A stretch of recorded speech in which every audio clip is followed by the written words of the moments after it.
Hello and good evening everybody at Club Soda for your 7 p.m. webinar with me, Stephanie Chivers. So I'll just wait for people to pop in and say hi, give me a thumbs up to let me know that you can see me and hear me. I am sat right on top of the internet, so hopefully we won't have any problems with the internet at all. Hello, is there anybody out there? I hope there is. I'll get started anyway. For those of you that don't know me, my name is Stephanie Chivers, and I teach people how to stop drinking and start living. And I do that in lots of different ways. So there are two sides to my work. So I'm a coach and I'm a therapist with 12 years personal and professional experience. And part of my work is about supporting people who are struggling to reduce, take a break or stop. So to help them to actually achieve their goals around not drinking, whatever that might look like. Hi, thanks Janet, that's great. The other part of what I do is once people have stopped or taken a break is sometimes life isn't working for them. So I support people, teach people, coach people, whatever they need to do to be able to get the best out of their life if they're alcohol free. Because sometimes what can happen is we reduce or take a break, but maybe it's still not working for us, the job's not right, maybe we've still got some anxiety, some stress, our relationships aren't working, things like that. So there's two sides to my work. Ultimately, my work is about teaching people how to live happy, healthy lives. Cheesy but true. I don't preach abstinence. Essentially, that's what my work is about. So what people do with their drinking is entirely up to them. But what I do know is if things aren't working in your life, then stripping back the alcohol or the drugs is always the starting point. And even when people come to me, not necessarily for alcohol or drug issues, people might come to me with anxiety or job issues. I always look at their drinking and partying as well, and we do the work there first, because I'm sure most of you are aware that life is a lot easier to sort out if we sort the alcohol out first. Okay, so a little bit about me. So 12 years personal and professional experience. Like I said, I have worked for the last 12 years in many different services, in many different roles. So I have been a practitioner, I have ran a very successful alcohol service, I helped set up Drink Wise, Age Well. So I have a lot of professional experience. I've worked with some amazing trainers, amazing researchers, and some great people. So a lot of my work is about sharing what works. So I've worked with thousands and thousands of people.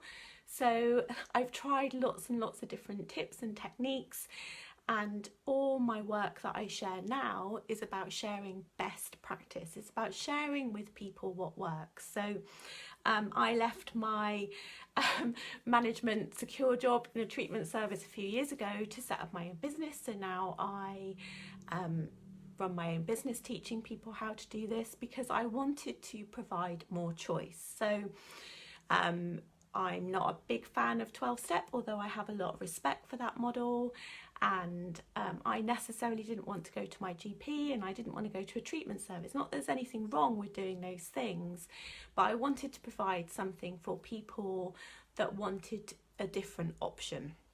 So that's the reason why I do what I do. But also about 12 years ago, I hit my rock bottom. That's where it all started. Very spectacularly.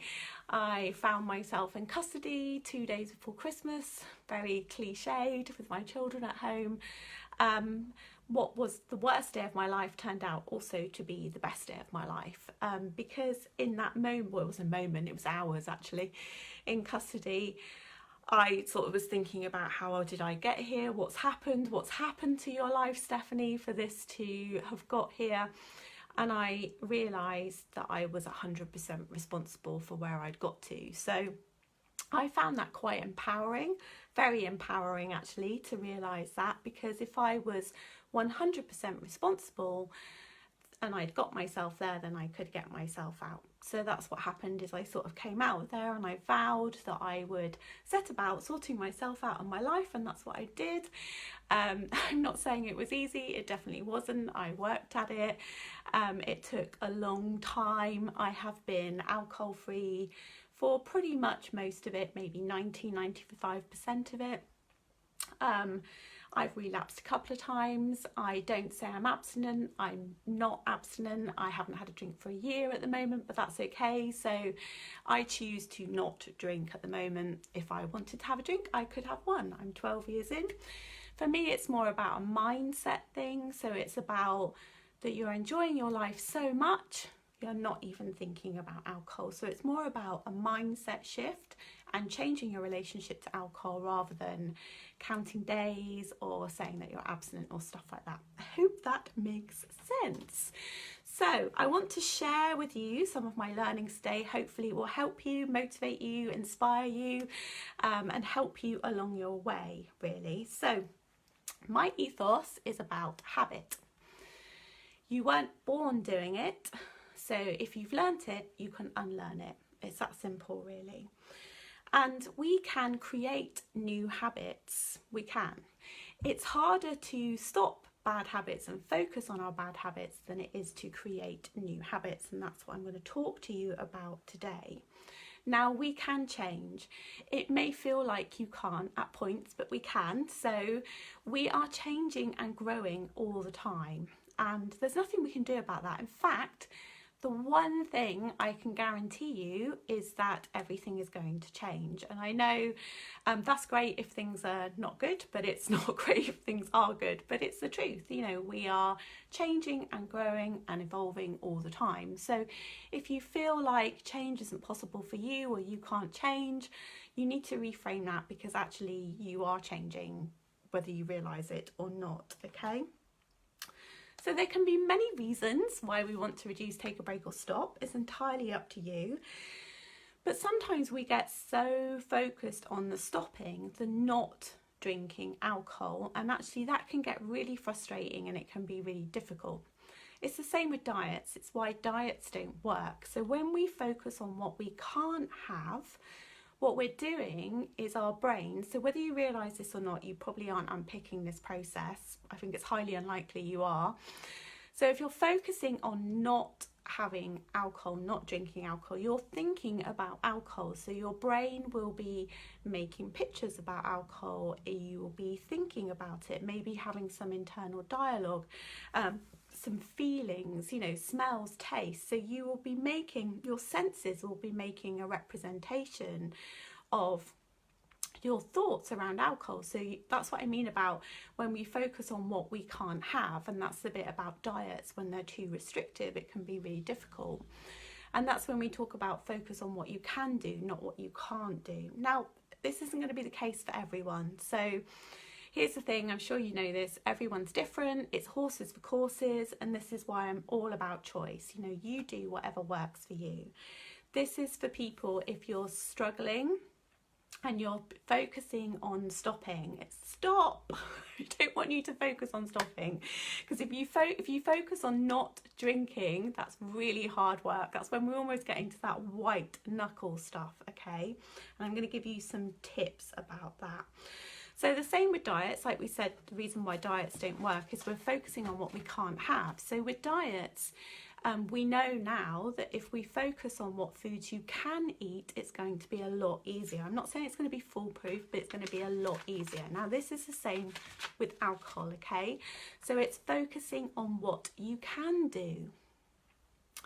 So the secret to change is to focus all your energy not on fighting the old, but building the new.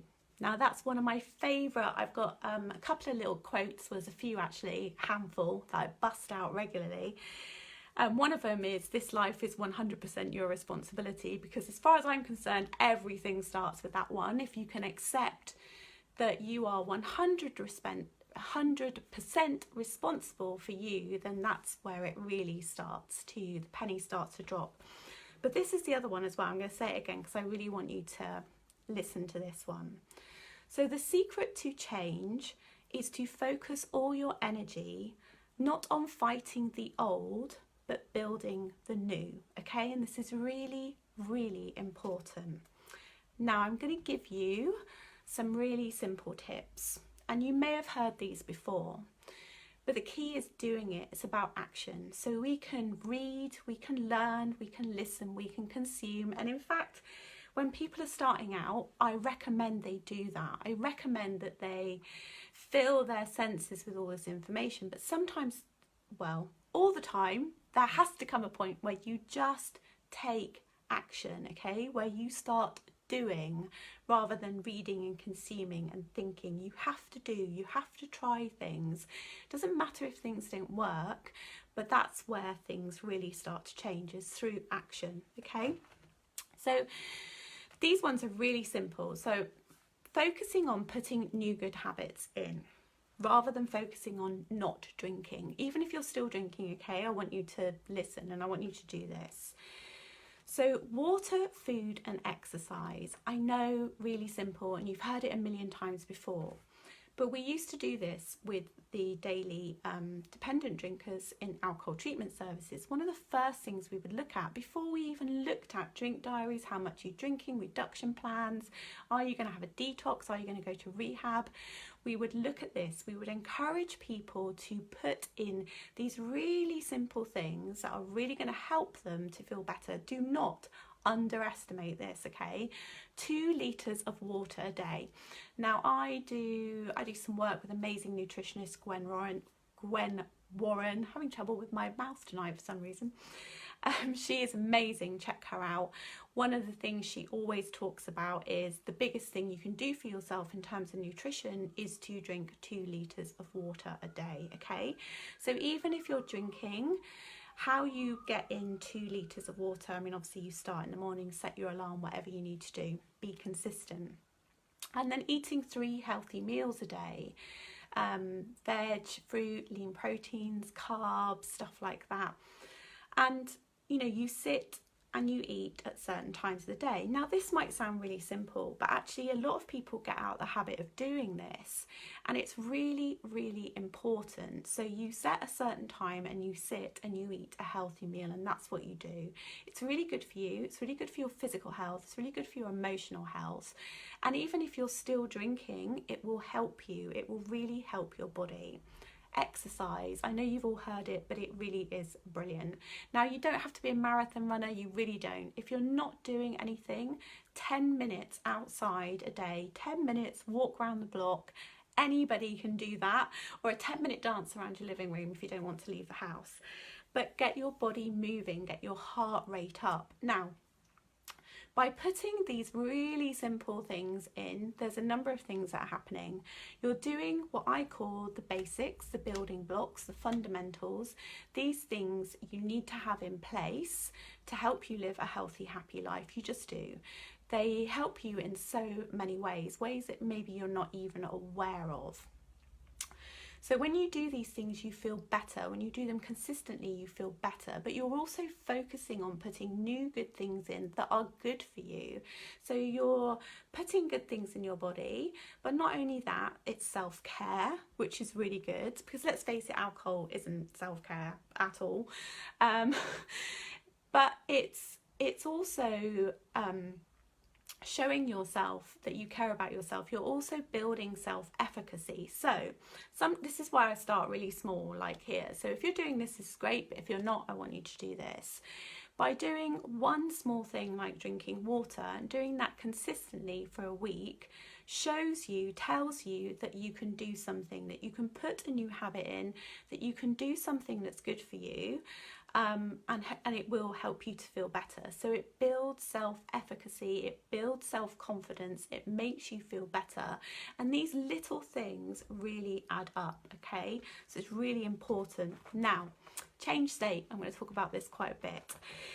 Sometimes what can happen is, whether we're drinking or not, and I want you to be aware of this, like, what's your emotional state? Are you someone that feels frustrated? Are you someone that feels angry? Are you someone that feels anxious? So these are negative emotions, these are negative states. They take up a lot of time, a lot of energy, they don't feel very nice. And actually stress and anxiety are really heavy on our bodies, and our emotional health as well. So being aware of that and then thinking about how you can change that will really help. So learning how to change how you feel, and there are many different ways you can do this. Exercise obviously is going to be really good. I'm going to say exercise a lot. It releases the endorphins, so that can be a really quick, 10 minutes, star jump, stuff like that can change how you feel. But let's take anxiety for instance.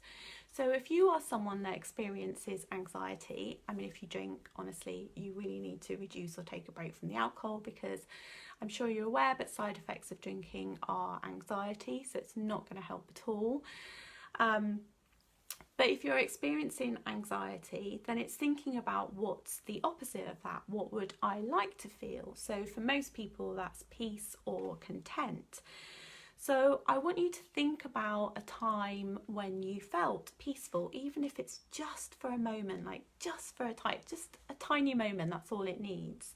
So when you stop and think about a time when you felt peaceful, and really take a moment to think about that time, where were you? Maybe you were walking in the hills somewhere, or a lovely walk by a river, or on a beach. Nature features quite a lot for peace for me. It does for quite a lot of people. It doesn't have to be for you. So you just take a moment to remember that time when you experienced peace. So you're thinking about what you could see, and as you do that, you start to feel that feeling of peace. Now, the reason why I'm explaining this to you is I want to show you how easy it is to feel different, okay? Music does this really, really well. So exercise, music, all these things are really quick, easy state changes. So what I want you to do is notice your emotional state. If that's a negative emotional state, I want you to start thinking about and noticing what can you do to change that state. If it's, thinking about the opposite of the negative, so what's the positive and how do you want to feel, and noticing that when you think about that and you think about a time when you felt like that you can feel that feeling. It could be as simple as that, or maybe it's a piece of music, maybe it's the sound of running water, it could be anything. But when you do it, if you notice that you feel peace, even for a glimmer, then I want you to keep doing that as a good habit, okay? Because what you want to do is you want to take control. You're 100% responsible. This isn't about being a robot, but this is about you learning how to manage your emotional state, okay? Right, now, this is a big one, pleasure. So in terms of a new good habit, if I wanted somebody to do one thing, this would be it, okay? I think this is rocket fuel in terms of motivation for living a healthy, happy life, okay? Pleasure, passion, purpose. Having something in your life that gives you pleasure, that you feel passionate about, that gives you purpose. It doesn't have to be all three. It could be one of them. I don't mind. But you need to have something, and it doesn't have to be anything life-changing like world peace and feeding starving children. It could be something really simple like going to an art class, or joining a running club. It doesn't have to be a big thing. In fact, you'd be surprised that sometimes it's the small things that we do add up to the bigger things that really, really help us. So this is really important. If you don't have, so I want you to think about your life. I'm going to have to move my feet a minute, my circulation. So I want you to think about your life at the moment. Think about what you're doing. Think about how you spend your time. Think about how you feel. Is there, and be honest, is there pleasure in your life? Is there anything that you feel passionate about? Do you have a sense of purpose?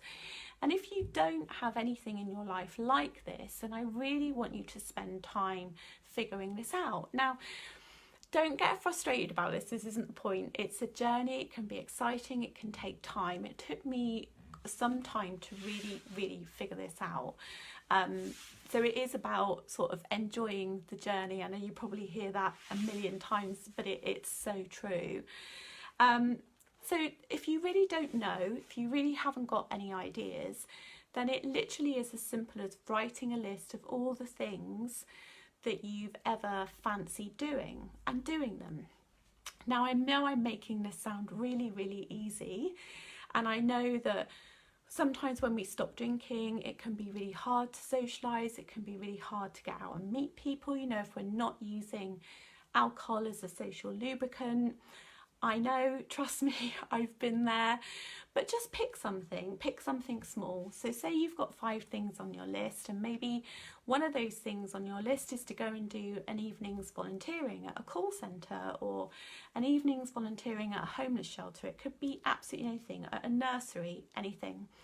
So you're just starting small. So you go every week and meet different people and see if it pushes your buttons, if it floats your boat, you know, if it starts getting you thinking about things that you enjoy doing, things that you are passionate about. Now, this can take time, okay? It isn't that you write the list, you pick something, you go and you go, yes, that's it, that's the answer, that's the thing that I'm passionate about. Sometimes it can take time to realise that that is the thing that is going to be the thing that gives you the rocket fuel. Because remember, what we're looking for is that you're so busy enjoying your life that you don't even need to think about alcohol. It isn't even a thing in your life. Now, where this can be slightly different is, you can tell my age because I'm having to keep moving. Where this can be slightly different is sometimes, and everybody's different with this one, is if we've been getting quite a lot of our dopamine hits from alcohol, so our feel goods, and then we stop, it can feel like there's no pleasure in our life, and it can also feel like even things that gave us pleasure don't give us pleasure anymore. I call this the robot phase, and actually this happened to me. It happens to a few people, quite a few people actually, and it just feels like everything's a bit grey and just like, oh, when am I going to experience pleasure again, that type of thing. It will come back, okay? It may take time, but it will come back, and before you know it, you will find yourself experiencing joy and pleasure from the simplest of things. Sometimes our brain just needs time to sort of reset and relearn, and, you know, to figure out how to do things, because we've taken, you know, if we were drinking quite a bit, I was drinking quite a lot and partying quite a lot, so my brain was used to getting its hits from that, so I take that away and it's like, what do I do now? So it took a bit of time for that to figure out, okay? Now, this is a really good one. Get out of your head. Get out of your head without alcohol. Obviously, I don't want you to take alcohol and drugs. That's not what I'm here to promote. If you are someone that spends a lot of time in your head, so you're someone that spends time thinking negative thoughts, giving yourself a hard time, internal dialogue, that type of stuff, and it doesn't feel very nice. So remember, our thoughts affect our feelings, affect our behaviour, okay? So if you're someone that spends a lot of time up here and it's a bit and it's just not very nice, I want you to get out of your head, okay? So when you notice this, I want you to do this. I want you to just stop. And I want you to listen to the sounds outside of you, and just stop and really notice what can you hear outside of you. Obviously, it's going to be different in different places. You know, if I sit in my living room, I can hear the sounds of trees and it's beautiful. You know, if I'm walking by the river, I can hear the river, the birds, the wind. There's lots of different things that you can hear. So I want you to stop and focus on the sounds outside of you, and don't just listen like that. I want you to really take a moment to listen to the wind, listen to the trees, listen to the birds. Can you hear people talking? And when you do that, it shifts how you feel. So that's the bit I want you to notice. So focus on the sounds outside of you, and then when you're doing that, when you're really focusing on the sound outside of you, I want you to notice how that feels. For most people, they will feel calm. So that's a really, really good habit that can really help you in terms of helping you to feel more peaceful, more calm, and also that you have some sort of charge over your emotional state, okay? Last one, I promise. I'm giving you so much information, I could go on and on forever, but I won't. don't. Appreciation. Now this is a really, really good habit. 5 things that you can appreciate. Now you can do this at any point throughout your day. It doesn't take any extra time. In fact, all the things I've given you are things that you can do as part of your life. It's not, you know, quite often I hear I'm too busy. You're not too busy to find things to appreciate, okay? I really want you to do this. So at any different points throughout your day, stop and find 5 things to appreciate. So you could be sat in your office at work, so look around and find 5 things to appreciate. You could be walking to work or on the train or playing with your children. Stop and find 5 things to appreciate. Now this is a great thing to do with your partner, with your children, teenagers. It's really good to do with, because teenagers can be really difficult and we can forget. So it's stop, and so with your partner, stop and look at them and find 5 things to appreciate. Now it's really lovely if you say this out loud, but if you're not used to talking to each other like that, then your partner might think something's happened. But it is a really lovely thing if you can do that. I would really encourage you to say it out loud, to find 5 things that you appreciate about your partner. Even if they laugh initially, they will love it. And if you keep doing it, it feels really nice. It's a really nice feeling. So when you find the 5 things to appreciate, so say you're at work and you sit around and you look around your office and you find 5 things. I appreciate my work colleague. I appreciate the lovely window with the trees. I appreciate that I have access to tea and coffee. Stuff like that. Don't just go, I appreciate the trees. I appreciate my college. I want you to stop. And the same way we talked about the sounds outside of you, I want you to stop and look at your colleague. You know, if you appreciate your colleague, take a moment to really appreciate your colleague. What is it you appreciate about your colleague? So you enjoy that, and then notice how that shifts how you feel as well. And that also changes dynamics in relationships. So particularly with a partner, if you're struggling, if you do this daily, it can really change things in your relationship. It can be really good. It's good with teenagers as well. It's brilliant. Now, that's it. I'm going to wrap up because I'm going to go on and on and on. So there's a few things I want you to remember. Now, the key is focus on putting new good things in rather than not focusing on what you don't want to do, okay? Do something different. Sometimes people stop drinking and nothing changes. If you're happy, that's okay. But if you're not and you're struggling, you need to do something different. And now that's about action. It's about doing. It's about trying different things. So it's about action. It's about persistence. It's about keeping going and keep learning. Okay, so it's focusing on new things. Okay. Reading, learning, watching, all this stuff is great, but you have to take action and keep taking action. And that's it from me. I hope you've enjoyed it. I will just check to see if we have any questions. Lots of hellos. Nice to see everyone. I think that's it, just lots of hellos. Yes, and Dawn says, totally, thoughts affect feeling, affect behaviour, and get out of your head. Yes, get out of your head. Listen to what's going on outside of you. It really changes things. I will be around later, so if anybody's got any questions, feel free to ask. I will do my best to pop into the Facebook group and answer those questions.